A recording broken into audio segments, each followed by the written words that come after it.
I will basically ask them to send me a Loom video. This is the first step, because I only hire people that are fluent in English and that I actually like, right? Because you can kind of get a little bit of a vibe already.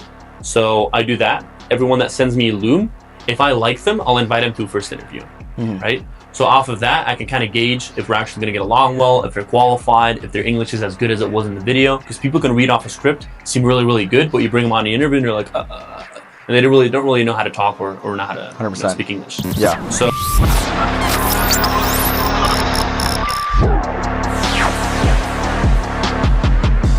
Welcome back to Make America Remote Again. I'm here with Mike Fenhood. Mike, thank you so much for being here, dude. Not for having me, but we're here in Medellín, Colombia, and I'm always curious because you're from Belgium, which is wild. What the heck brought you to Medellín, Colombia? Dude, honestly, a couple of things. Me in Belgium, it's super cold, and I love the warm climates, right? Yeah. So that, number one. Yeah. Number two, the women, beautiful here. Yeah. And then number three, there's just so much stuff to do. Yeah. Every day, bro, there's parties, there's classes, there's like languages. There's so much stuff to do. Yeah. And then it's just a hub for entrepreneurs, bro. That's like trying to get your good network and stuff like that. And Medellín is like the place to be for that. Yeah, it's super cool to hear this consistently because, I'm interviewing people from all over the world. We just interviewed a gentleman from Hawaii. Oh, no. Yeah, I interviewed another person from DC and from really all over the world. And, we talk about Make America Remote Again, but in my head, I'm like, make the world remote again, for sure. So you're actually doing something pretty cool that a lot of people I wish more people were aware of, right? And obviously you guys are in a niche, so I think you're starting to take over. So tell us a little bit about your entrepreneurial journey and how you got to where you're doing today. And I want to dive into some of the stuff you're currently doing. No, for sure, man. So my entrepreneurial journey basically started at like 16, doing like some drop shipping and stuff like that. No idea what I was doing, obviously. So ended up failing at that, kind of dropping off. And then, started as a soft engineer, actually. That's what I graduated as, and I just absolutely hated it. I've always been kind of selfish in a way, to the point where I'm like, look, if it's not for me, I don't really give a shit, which, it's kind of how it is for some people, and it is like that for me. Sure. So I ended up starting an agency, getting in an Iman Ghazi course in 997. That's how we all start. Did SMMA for a little bit. Didn't really work out that well for me. It was just very, very difficult trying to sell like a $1,500 product, being like not from the US, trying to sell to the US directly. You speak perfect English though. So like when you were talking to American customers, did they know that you were? Sometimes they know a little bit. I am lucky enough to have like a fluent American accent. Yeah. So they don't always know, but still they can kind of tell. Because in the start you're like so nervous and stuff, you kind of chuckle it up. Yeah. So it's a little more difficult. So for people that want to, because I don't know if you ever spend time in the US. I do, yeah. Hawaii. Hawaii, nice.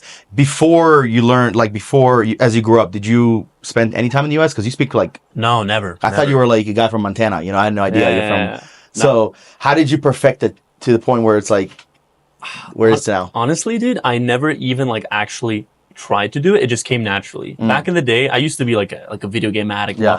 I speak English more than I speak my own language. Wow. Right? Okay. So I used to have a very, very strong British accent, but then I started talking to American people and I just naturally got that accent as I kind of went along. So now I just kind of have it. I never really tried to perfect it And English is pretty common in Belgium, right? So most people... it's not like an official language there, but a lot of people speak it for sure. Yeah. Gotcha. So engineering school. Yeah. And then, to be an engineer and then being an entrepreneur is like two different worlds, right? Like a lot of people I interview people that are like, yeah, I used to party and I used to do this. I'm like, okay, you're weird. So I'm weird. So I get it. But engineers are like more straight edge, right? And then thinking about outside the box and going to business, that's like a big move, obviously with Iman. What do you think your biggest struggle was, for people watching? Like, why do you feel like you weren't able to take it to the next level? You mean like going from like an engineer to... Not necessarily from engineer, but like when you got into Iman, he has some good stuff. I know it's not perfect, but it's good enough to help you at least get a few clients. What do you think you struggled at the most? Dude, for me, it's just so much in the start. Like you're coming in, people are not really helping you one-on-one or anything like that, and you don't have the money for that usually. So that was just super difficult, and there's so much stuff to learn. Like getting into business, you don't know sales, you don't know marketing, you don't know how to hire, you don't know how to manage, you don't even know how to deliver a service. So you don't really believe in yourself. So it's a lot of mindset, and then just having to learn so much. Like people think you're gonna get rich. That's kind of how it gets advertised. You're gonna become an entrepreneur, and you're gonna be so rich, and you're gonna work 4 hours a day. Fuck no, it's not how it works. No, it takes time. So yeah, it's kind of like having the mindset, and then actually be willing and able to learn all those skills and just eat shit day after day after day for a long time until you get good, and then all of a sudden it just hits. You know what I mean? So let's talk about that part. So you went 3 months program, and then it didn't really click. And then what did you do after? Yeah, so I did that for like 6 months, no sales. Whoa. Like 40 hours a week of work. How much did you invest by that time? Probably say like 7-8K. 7-8K realistically. So you're down 7-8K, or did you make any money? I didn't make anything, bro. Nothing. So negative 7-8K. Yeah. I'm down 7-8K. That makes me feel better, because when I started my journey, I was in network marketing, but I was only spending like $300 a month. And in the course of like 2.5 years, I spent like 5, 6, 7K, and I probably made some money. But you were down 7-8K. Dude, I was down 7-8K. I was making like complicated email marketing stuff and things. Like I was making some solid systems. But like nothing was working because I couldn't fucking sell, dude. Yeah. So yeah, eventually I was like, oh my god, fuck this isn't working, right? So I found Pavel, which he's like in the low ticket space more so, or like with contractors and stuff, and had a really, really good course. And then I found someone, the dude from Hawaii that you interviewed a little while back, actually. Shout out to Kai. Kai, exactly. Shout out to Kai. Yeah. And I saw a post in the community where he was like, yo, I'm basically just selling websites here for like 97 a month or whatever, or like I have like a couple of tier systems, and it's low ticket. I was like, wow. This guy's got like, I don't know, like 10 clients. I thought it was in like 2 weeks. It was in like 9 weeks or so. I was like, there's no fucking way. This guy can do this and I can. I was like, okay, turn everything around, take this model. And I started hitting that, and I got like 17 clients in 10 weeks, in 10 days. Same exact model that he has? Same exact model, just taking that over. Because they already had the skills now. Yeah. So that's a good question. Like, did you like basically replicate what he did? Or was it a little bit different? Like how? He was just selling websites. So I was like, oh, fuck, I can make websites. And I can do them really, really quickly. So I was like, okay, right now I'm going to switch this entire model. I'm just going to sell like websites and like very, very small lead gen. Like literally I'll optimize your Google My Business page. And it just hit so well. I was like, oh my God, I've just found exactly what I need to do. So yeah, because I was finally making money, man. The first client, how much did you charge them?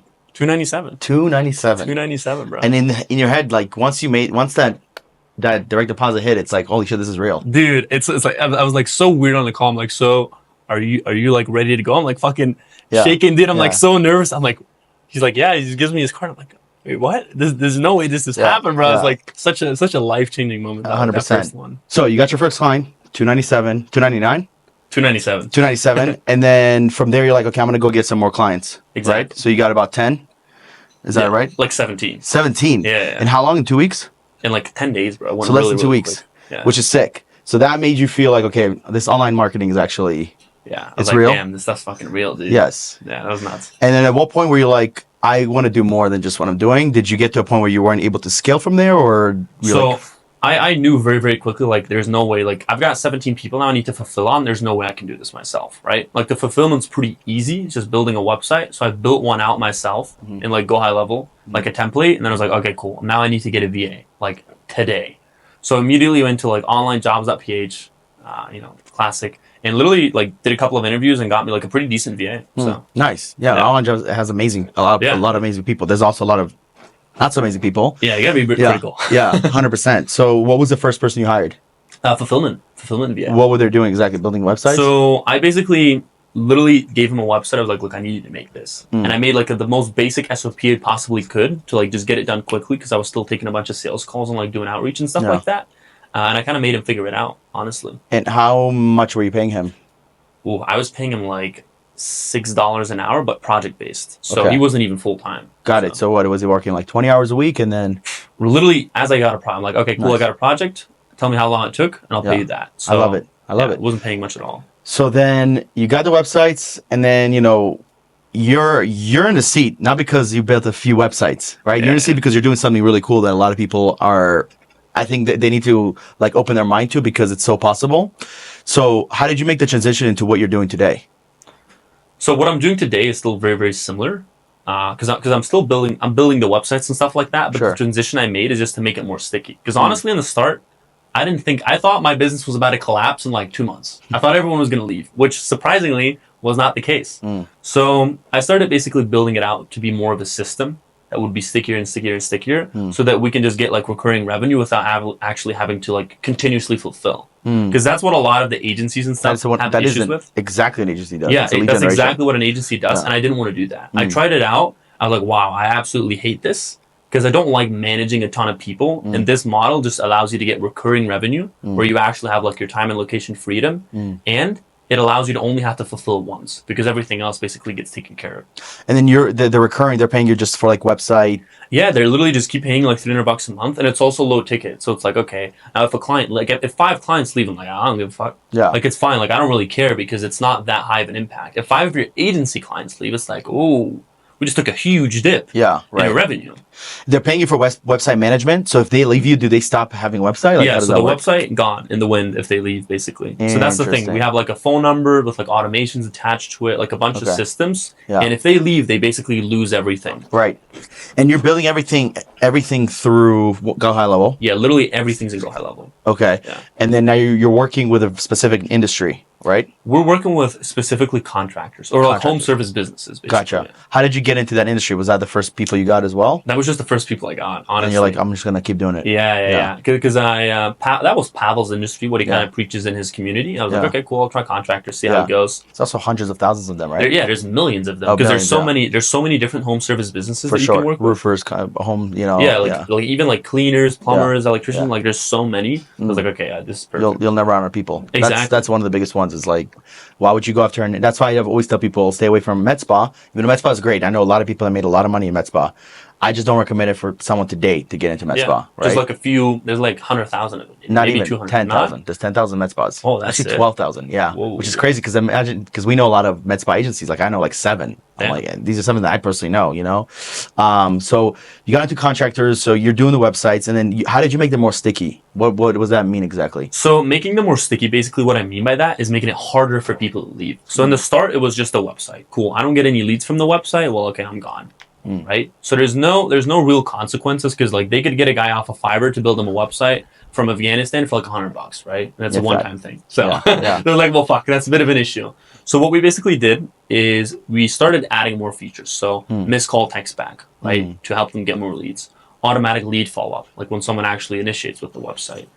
Putting their phone number or our phone number literally everywhere, right? Giving them business cards, getting them more Google reviews. Just trying to basically do as much as possible, but bringing it all back to our system so they have to use that. Because once, it's like a CRM, right? Once someone is using your CRM and they want to change, it's such a shit show where you're like, I'll just keep paying. Yeah. Right? So that's like the exact same thing we basically try to do. So you basically added more value to it. To where it became more and more of a no-brainer. It was probably already kind of like a no-brainer. Yeah. But you had a lot more competition. Exactly. But when you add more features, then you're starting to stand out from your competitors. And then like, okay, well, this Afghanistan guy is not going to do this, and this. Exactly. Right?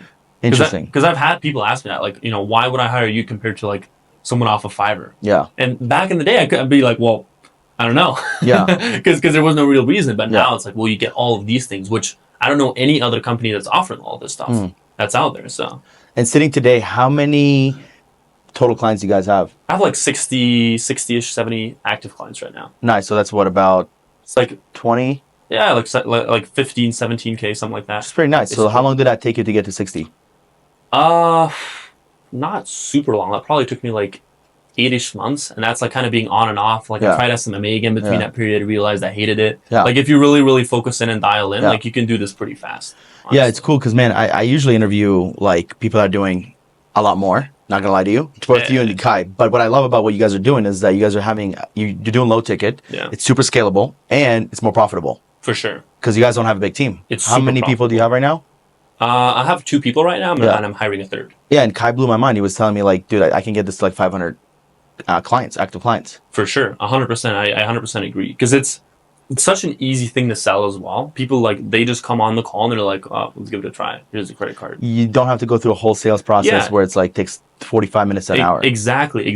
So that also makes it way easier to outsource because otherwise, like you're gonna need like a really, really good sales guy. Now it's like you can have like a B or C player here. Yeah. Like you don't need top talent for this. Like if they can read a script, basically, like they can sell because people come in pre-sold because it's like it's $300. You get rich by selling high ticket, you get wealthy by selling low ticket. There you go. You know what I mean? So if you look at every single thing that we use on a regular basis, hats, shirts, they're low ticket. Exactly. Right? And then they're worth billions of dollars, Nike and all these other brands. So it's really interesting, man. So you got to about close to 20K, and then by the end of this year, where do you predict you're going to be?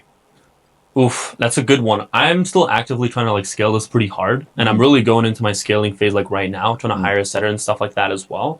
I would try to get this to like 100K by the end of the year. think it's possible, right? So It's basically very 5xing. possible. Yeah, it's very possible. And setter. So let's talk about that. What exactly are you looking for when you say you're looking for a setter? So in my agency, one of the really, really easy ways of outreach, and this is how I grew super, super quickly in the start, was literally just cold calling, doing cold SMS. And out of those two, cold SMS absolutely slaps. It's so good and it's so cheap, right? But now you're going to need someone to follow up with these people continuously, right? Like everyone needs to be called up that responds positively. But that takes a lot of time. And I have so many hats that I'm still wearing for things that I can't outsource yet because I'm not at that point yet, where I don't always have the time. And I need to take the sales call still. So me taking a setter basically just allows me to, get appointments coming in continuously because we're running ads, doing call SMS, and have people basically be called up like, yo, you got an appointment in like 2 hours, whatever. Yeah. So I get a better show rate as well. Have you hired a setter before? I have in the start, yeah, and it was brutal. I tried hiring setters. I hired like 3 to 4 of them, 3 at once actually. Wow. And it was such a shit show because I didn't really know what I was doing yet, in all honesty. I didn't really have the hiring skills yet, so I got like really like young kids, unqualified. They weren't like you didn't know what you didn't know, right? Yeah, so, I didn't know. Yeah. So I was like, okay, this is not. So what are you doing differently now? Well, now I'm going through like the actual legit ways. Like I'm trying to go through like, I'm trying to find someone that has a family that's depending on them. You know what I mean? Because if you're like 17 years old, you're like, oh, fucking try some sales and make 10K by the end of the month. And if not, I'm out. Yeah. Like they're not committed. So I want people with experience, and I'll interview very, very heavily. Like when I'm hiring someone now, I'll go through like 30 interviews. I'll invite thousands of people. Like I'll really, really go hard on that. So that's the main difference. Where what platforms are you using to find these people? Pros Marketplace. Nice. I like that one. Facebook ads. That's what I'm doing now as well. Running Facebook ads to have like inbound leads basically. And I like Upwork too. And remote Latinos, of course. I was waiting for that. I was like, wow. All my competitors. We actually just got a person from Pros Marketplace today. Well, pretty solid. So there's definitely people there. It's just what I noticed, it's more expensive than what we charge, but they have more people, so that makes sense. So like, okay, they have more people.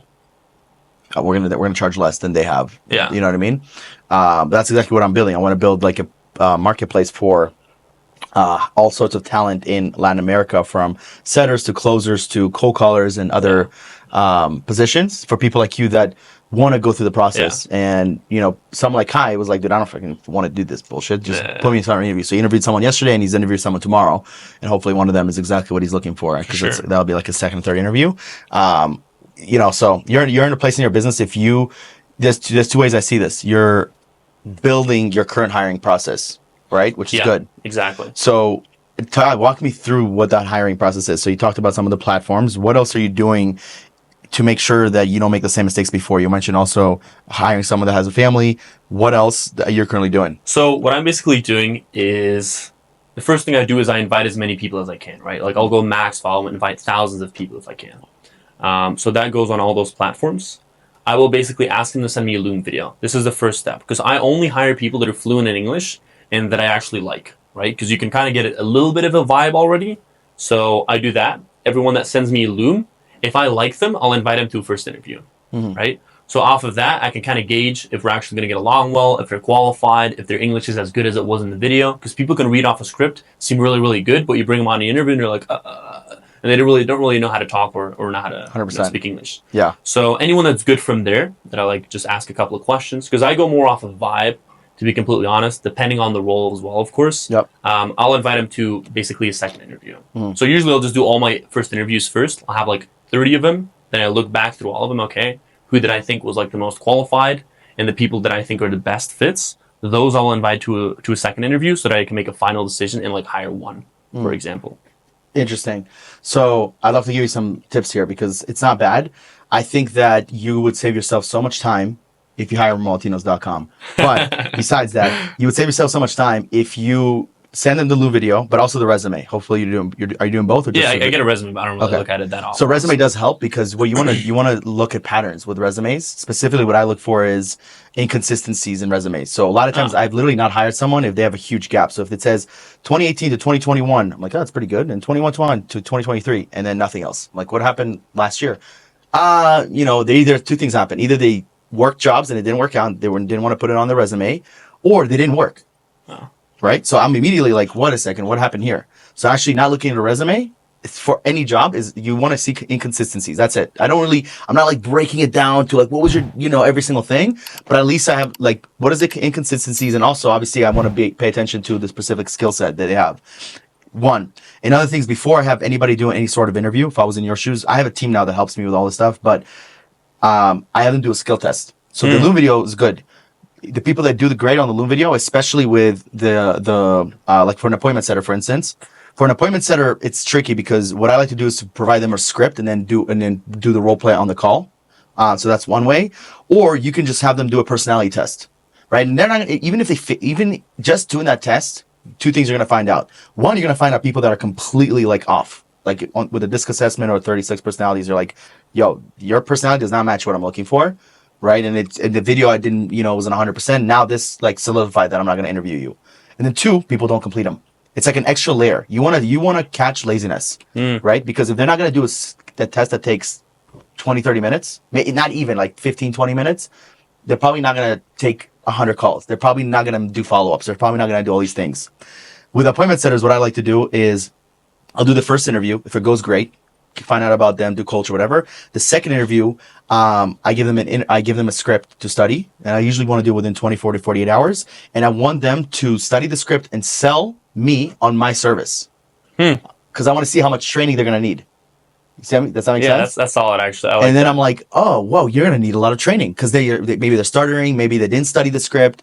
Obviously, I don't need them to be perfect, like duh, but I notice a lot of little things that I'm giving you. I'm hoping that you're taking this in, because what happens a lot of times, man, is number one, I want to know if they did research on my company. So when they hop in, I'm like, so what made you interested? Why us? Like, why? There's millions of other people posting. Why us? Why me? What have you learned?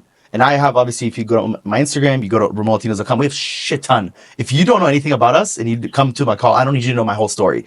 But if you don't know who I am, what my company is, you don't care. You're just here because you have no other options. Yeah. I don't want that. I want you to have a lot of options and picking us because we are the best ones, right? So the part of the interview with a lot of business owners that haven't hired a lot of people, younger people, just younger business owners, well, the biggest mistake they make is that the entire interview is about the person, but it's also about you. Like, you want to make sure you're a good fit for them, because everybody that you hire right now is a startup, every person has to be an A player. There's no B players. Now, if you hire a B player, maybe they're a B player right now, but they have A player potential. That's fine. But if you're hiring a B player and they're stagnant, they're not growing, they're just stagnant, you're actually hurting yourself and you're slowly killing yourself. So the first 10, 15, even 20 people you want to hire in your organization, these are like your board of advisors almost. So if you're hiring someone in the Philippines, Afghanistan, Colombia, and they're just like, dude, I don't care about location. Like, for me, I'm like, sometimes my clients care, whatever. But yeah, man, it's just interesting because I wanted to hear your process. I'm like, this is what I would do different. Here's what I would do different. Because I was in your shoes, because I didn't know what I was doing. You know what I mean? So currently, talk to me about your team structure.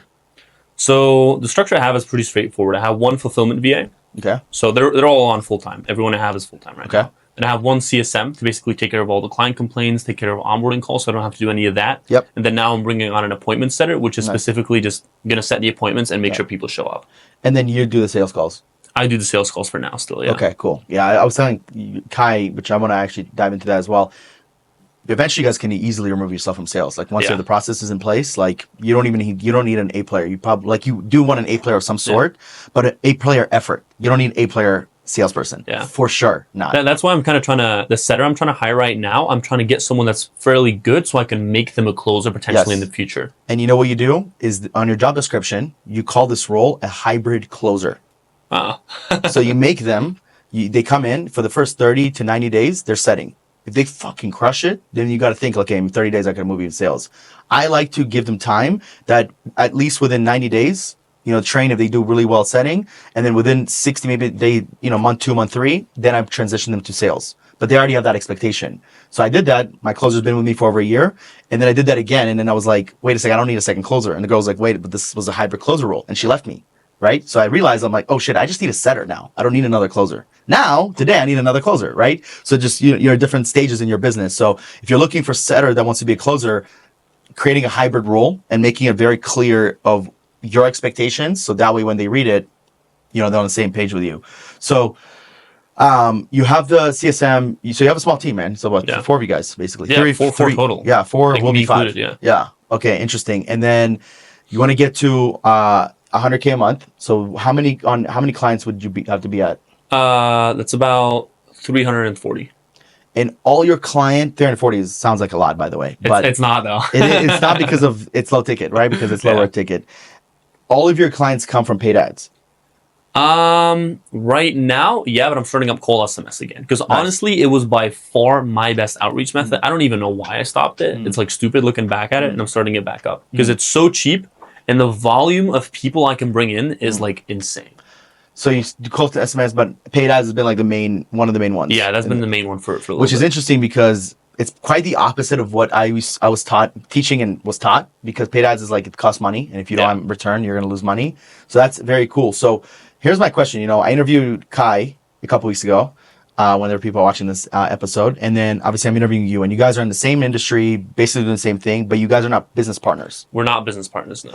So how does that work? Because it is cool that you guys are friends and you pick off each other, but it's also like, have you guys ever thought about like merging? Like, we actually have thought about merging, but the thing is, we don't think it'd be a very good fit. One reason, we are very, very like complementary. Like he has the skill set I don't have. I have the exact, I'm like super back end. He's super front end. Yeah. I have a bit of front end skills as well. And he has a bit of back end, I guess, but like, maybe not. Yeah. Sorry, guy. Yeah. But the reason we wouldn't want to is because with business partners, I always just see it like as a discussion point. Because I like to work a lot. Like I'm working like 12 hours every day. I'm working 7 days a week. And then the point comes where it's like, okay, well, he wants to chill and I don't. Well, what do you do now? Or we don't agree on a decision, for example. Okay, well, what are we going to do? Because I don't agree with you. And if we don't become business partners, like, look, we're still going to help each other. What you have, I will have. What I have, you will have. We'll build this stuff together, but separately.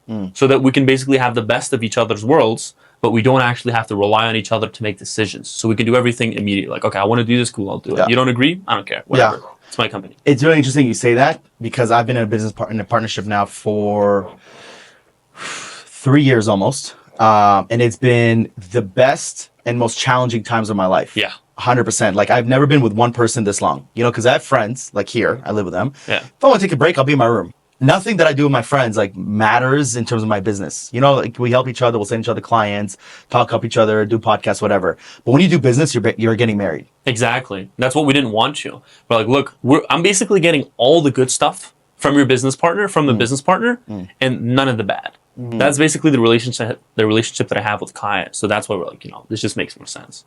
Which I totally respect. I will tell you though, my business has elevated so much because of my business partner. But the difference is that I partnered with someone that was ahead of me in business, and I partnered with someone that he just didn't want to create what we have. He had he has a real estate investing company, and he helps investors with lead generation and sales, and then we help them build a team, basically, right? So in a sense, it worked very well in a perpendicular way. Yeah. You and Kai are basically on the same level. I think Kai's a little bit more ahead of you, right? Kai's a little bit more ahead. Yeah, but he's not like significantly more ahead. So because you guys are coming into this at a very, but I'll tell you right now, the one advantage that you guys would have that myself and a lot of business partners, when we partner up, which we have at times, not all the time, is that there's nothing else that he's working on, and there's nothing else that you're working on. Yeah. For sure, look, he's in Hawaii, he wants to surf. Maybe you're here, you want to go out. I get it. Like, you want to have a good time. But in a sense, what I'm talking about is a business venture. Like, this is all you have, and this is all he has. So every day, as long as you guys are putting the same exact effort, you guys can grow together. It's just interesting because you guys complement each other so well. You're in the same industry.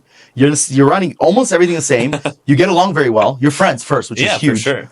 And then the only thing is like, what would this be? If I was your mentor, if I was like, hey, you guys are coming to me for advice, not that you guys are, but if I was, I would be like, it literally makes sense. It's almost like the couple that is like super into each other, and they're like best friends, and then they're like, I don't know, I'm not ready. It's like I'm watching a show right now called Invincible, and it's like the main character now, after 3 seasons, finally they got together. That's what it feels like, where it's like it's meant to be, But if you guys ever do make that jump, because it is a leap of faith, you can also do what we call like a test trial. Just test it out for 90 days. Where it's like, if not, I would literally, because you guys already trust each other. I did this with my business partner, by the way. 90 days, we didn't have anything signed. No pay, nothing. Hey, you trust me, I trust you. And in 90 days, we figured out each other. We're like, okay, this is going to work. We're getting money. We're making money. Like, there's something here. And then now, like, literally, I think it was my 4-5 is when we signed a contract.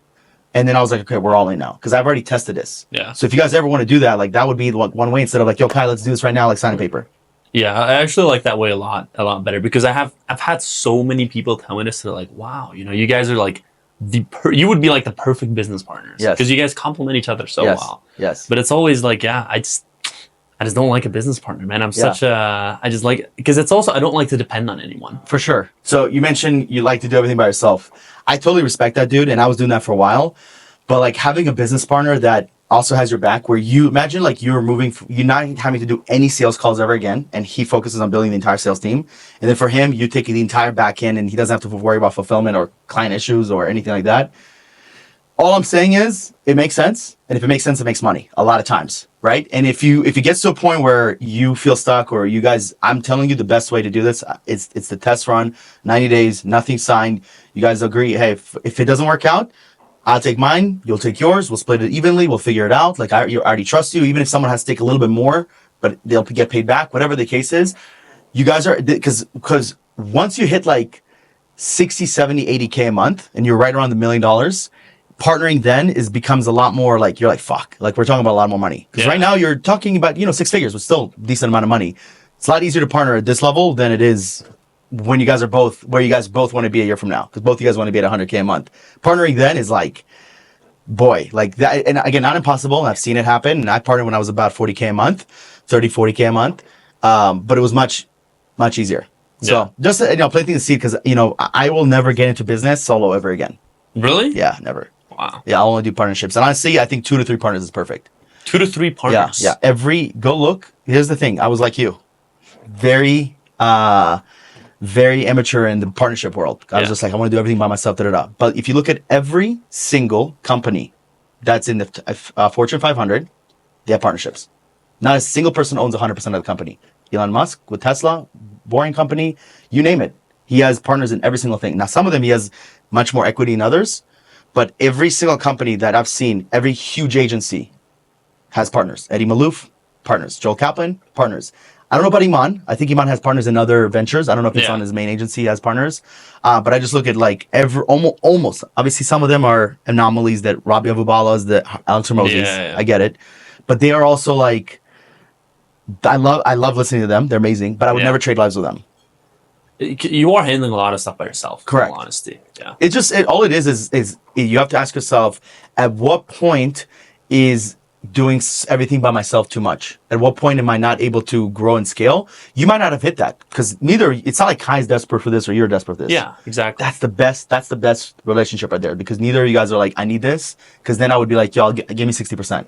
Not that he would do that. No, he wouldn't do that. But you know what I'm saying? But if another person that doesn't know you that well could be like, yo, you're desperate, I'm not, like 60%, 40, I'll help you out. See what I'm saying? So it's just interesting, man. So but going back to your goal, so you want to get to 100K, you got a lean team, you're hiring an appointment setter. Let's talk like a little bit more here. So after you hire the appointment setter, how much more do you need in terms of like growing to 100K a month? Like what does the team look like at that point? Honestly, there's not that much more because the thing is with fulfillment's a one-time thing. And my VA can take on, let's say, like 10 projects a week. Mm-hmm. I can streamline the process a little bit more, automate it more, so she can take on 20, technically, which is already like, now you're taking 80 clients a month, right? Which is a lot. Yeah. So one fulfillment VA, I can easily write that to 100K a month. Then a CSM, since it's so hands-off, the only part is like the onboarding, which takes a little bit of time.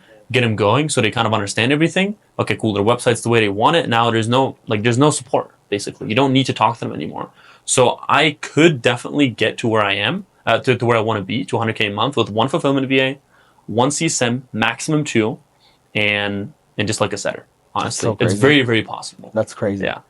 So, if someone's watching this and they're like, I want to get started in something like this, like how would you start what you're doing now compared to what you started a year and a half ago?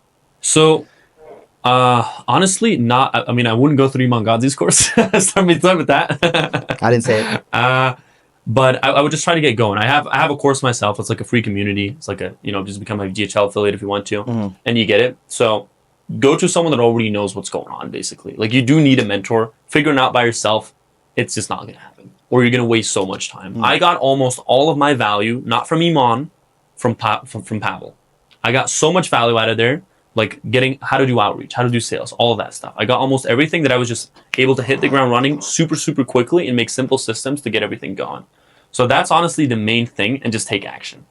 Because like, even with low ticket, differences, and especially if you're in the home service businesses niche, you're going to have to do a ton of volume, right? I was able to book like 30 appointments a day, but I was like grinding really hard, right? So I was able to, do a lot of volume and get a lot of clients quickly. But if you're not willing to do that for low ticket, it's hard, especially in the start, because now you don't have money to hire people, right? You need to do everything yourself. You don't have, like, the only thing you have is time. So if you don't have the grit to go through it, it's going to be difficult. I love it. So you have a free community. How do people find this community? You can find me on YouTube. Okay. I have my handle is Dream of Mike. We're gonna link everything below, your community and your YouTube below. For sure. And so they can join that, which is awesome. And then obviously learning from someone like you, someone like Pavel. Pavel's the man. I mean, I see him do, cranking out. He's the man. He's cranking all the YouTube videos and everything else, helping so much value. And it's just he's just in such an abundant mindset. 100%. Which is why he's where he's at. Is that interesting? I 100% agree. It's funny because I'm learning YouTube now a lot more. I'm like going hard on YouTube. And I asked him, I'm like, yo, what's like, how do I level this up? I'm getting views, I'm seeing things, but it's not where it's supposed to be. He's like, one thing he asked me, and I was like, whoa. He asked me, how much are you willing to give away for free? Yeah. How much are you willing to give? I'm like, whew. So I went back and rewrote my entire script. I was like, here's everything. Here's SOPs, here's that. So I'm like, okay, this might be a lot. Let me kind of like do one thing at a time, because you also don't want to give everything away and then nobody takes action. Yeah. You want to give little pieces. Yes, piece by piece by piece. So it's super duper interesting, and hopefully we both blow up our YouTube channels, and for sure. It's slowly but surely. There's so much people out there that need help and they have no idea what to do, and they find one video and it changes their life, and then from there on they can come in to Medellín, Colombia, and get interviewed by me. I mean, but that's what happened to me. So yeah, exactly. Cool, Mike. So last thing, last few questions I have for you, and then we'll wrap it up here. All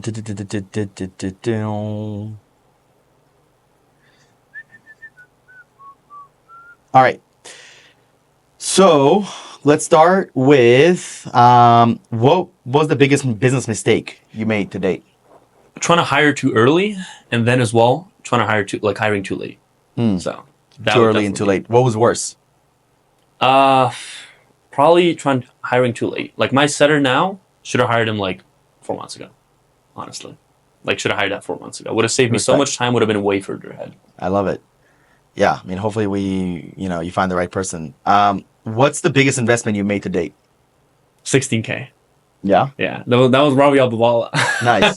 So that was you and Mike, right? You guys both that was me and Kai together, yeah. You and Mike. You and Kai together, right? Yeah. Right. So we split at 8K. Nice. And that was a big investment.